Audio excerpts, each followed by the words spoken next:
Hello, and welcome to the Gameplay Cast review for the Warhammer 40k book, The Lion, Son of the Forest. The Lion, Son of the Forest, written by Mike Brooks, tells the story of the return of Lionel Johnson, the Dark Angels Primarch. He awakens in the 41st millennium to a considerably different and darker Imperium than the one he left behind. Worse still, he finds himself in Imperium Nihilus, an area of the galaxy cut off from Terra by impenetrable warp storms. The blurb from the book reads as follows. After 10,000 years of dreaming, locked in stasis at the heart of his shattered homeworld, Lionel Johnson wakes to the nightmare of Imperium Nihilus. In this midnight age, the dying embers of humanity are threatened on all sides by the hungry darkness. Alone, even the Lion has no hope of prevailing against such evil. But there are those who would aid him in his quest. Hunted to the edge of endurance, many among his fallen knights have long awaited the day their liege would return to redeem them.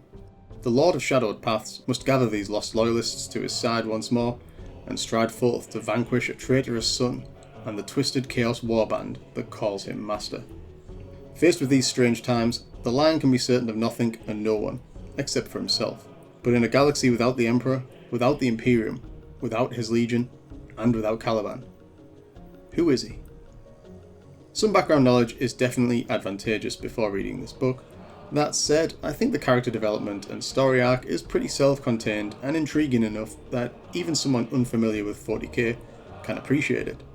To me, the book is almost the ideal gateway drug into the 40k universe. So time for the all-important question. Will this tome of knowledge please the Emperor, beloved by all? Absolutely. Mike Brooks delivers an awesome story and pulls off the perfect reintroduction to Lionel Johnson. To decide if you should add The Lion, Son of the Forest to your reading list, or not, continue watching to hear my justification, as well as the final score out of 10. Though I love the Horus Heresy books, there are times when the almost unyielding tragedy and loss weighs heavy on my soul, and I find it hard to read on, knowing the horror that awaits, usually the death of a favourite character, or 50. This book, however, is almost the exact opposite, as Lionel Johnson embarks on a journey of self-discovery, repentance, and forgiveness. Obviously, this is still grimdark and brutal, so it's not lacking anything in the disgusting chaos spawns or the hyper-violence we all expect. There are some nasty plot twists, and it's far from a happy ending, but it's just so nice to have the badass characters that you are rooting for actually be badass and stick it to the bad guys. I already mentioned it, but L. Johnson's character development is great. So far, I've read The Descent of Angels, Fallen Angels, and a couple of other novels and shorts set in and around the Heresy, and I must say, I think they did Lionel Johnson dirty. In general, I would say he was a very hit and miss character, though maybe that's just a product of him being covered by multiple different writers, all adding their own spin to him. In any case, I feel this novel tries to aggregate the younger, less trusting, more isolated and closed off line of the past with his older, wiser current self. This is done through a lens of self-reflection, recognition of his mistakes, and honest encounters with some of his fallen sons. Above all else, I think this humanises the character and makes him a lot more likeable. Another element that complements all of the above are the mysteries associated with his 10,000 year slumber and the Watchers in the Dark, who seem to have become his guardians and also now serve as spiritual guides. Slight spoiler here, so be warned. The old king he sees in the warp and the metaphor that these interactions represent is just perfect. As the reader, you are desperate to find out more, for him to understand who the old king is and what he wants him to do. These moments are some of my favourite. The fallen sons that the Lion collects are all great characters, and their interactions with the Lion and various personalities just add to the mix. I don't know if it's just me, but I love the idea of these OG Dark Angels being dragged into the 40k setting. These relics of a lost era of the Great Crusade are like individual beacons of hope that the Lion must find to try and save Imperium Nihilus, forgiving each and in turn being forgiven by them. I just like the poetry of this and the conclusion of the events that occurred on Caliban during the Heresy. The last thing I'll mention is the Big Bad's motivation and rationale for why he's doing what he's doing is actually understandable and does raise a kind of moral dilemma where, if he's right, maybe he should be allowed to complete his evil plan. Though, as with all chaos stuff, can you really believe what he's saying? Heresy grows from idleness.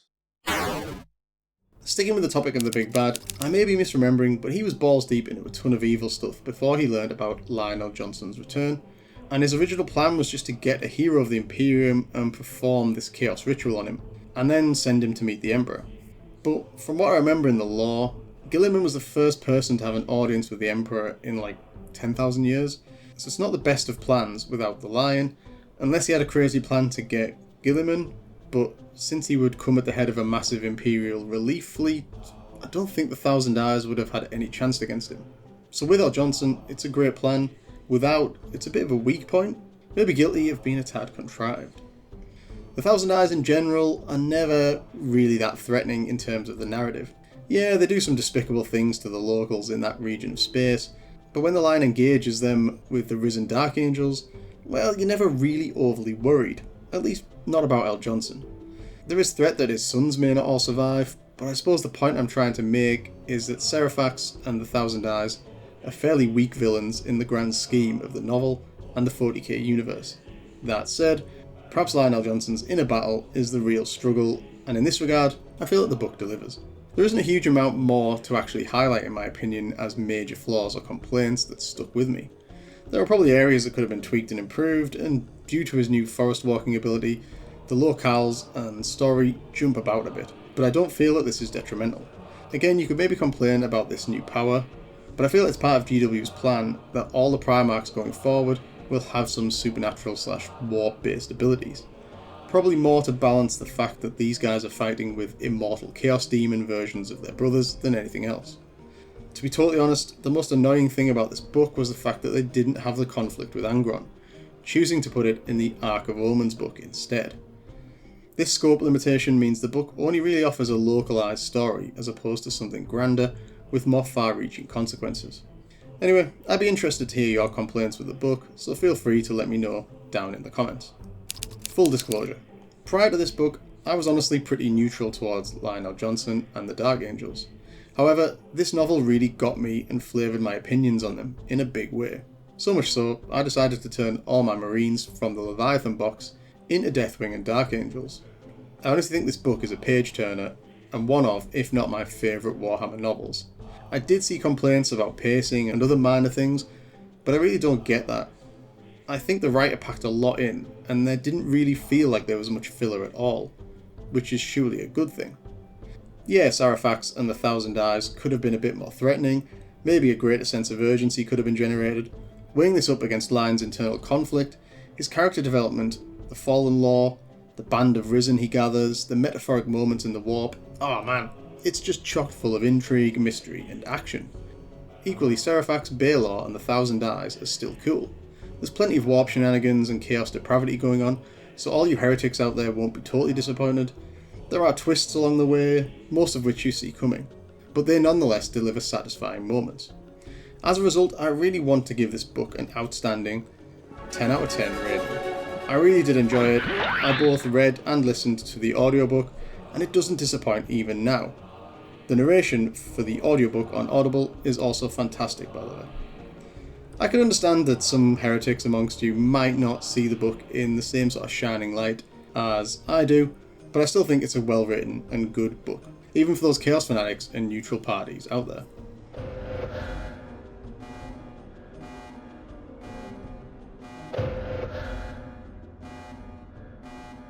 Now that you've been warned, I can get into the nitty-gritty of why I love this book so much. First up, the scenes in the warp with the old man, who is quite obviously the Emperor, were just perfect for me. They give pretty much no answers, but leave us loyalist fanboys salivating at what is the Emperor's plan for El Johnson. Why did he bring him back? What is the right question? It's so effing good at creating mystery that you already know we'll never get any answers to. This all culminates in Lion getting the Emperor's shield from the weird shape-shifting demon, which takes the form of each of his brothers. Even though we know this isn't actually his brothers, it's great to have a scene where he has to face up to them and where they basically outwardly project his fears and beliefs about each of them. This is not only a physical, but a mental battle too, and the culmination of his development throughout. I know some hardcore fans don't like the Primarchs all that much, and I'm old enough to remember when I first started collecting during the 3rd edition, but I really like the lore as it has developed, including the addition of the Primarchs. Yeah, it's not perfect. I mean, I say this all the time, how Horus's fall seemed to have happened in a couple of hours, but all in all, I think the way things are at the moment is pretty exciting. Plus, him earning the Emperor's shield at the end kind of confirms that there's some kind of plan at work. And it's a pretty badass shield. I really liked Zabriel too. His viewpoint as a standard Marine helps balance the book out, and he slots into the role as El'Jonson's lieutenant, but also as chief counsel and naysayer, almost in a bit of a parallel to Garviel Loken, my favourite character, and Horus. I love how he's this 400-year-old busted up space marine in ramshackle armour, staying under the radar and just doing what he can for the greater good. Baelor is also a cool character. For me it was kind of obvious he was still basically a loyalist at heart, but his opposing loyalties generated some great internal conflict. The tragedy of his demise is pretty well done too. I'll close by mentioning the finale of the book when the Blood Angel reinforcements arrive in Imperial Nihilus. El'Jonson's reaction to Dante and his helm's faceplate shaped in Sanguinius' death mask is epic. Moreover, this scene is almost emotional for a Warhammer book, and on that note, I think the writer does a really good job of humanising El'Jonson and making him feel like an actual man, not just some titanic perfect demigod. To that end, I felt that the book did a great job of building up the feeling that El'Jonson felt isolated and alone, then closing with those final words, "I am not alone," when he realises Guilliman is alive, is just brilliant. And for reasons I will disclose at a later date, I just wanted to add, F*** Erebus. That's all. If you wanted to check out The Lion, Son of the Forest following this review, it's available from the Warhammer website and in audiobook form from Audible. This concludes the Gameplay Cast review of the Warhammer 40k novel, The Lion, Son of the Forest.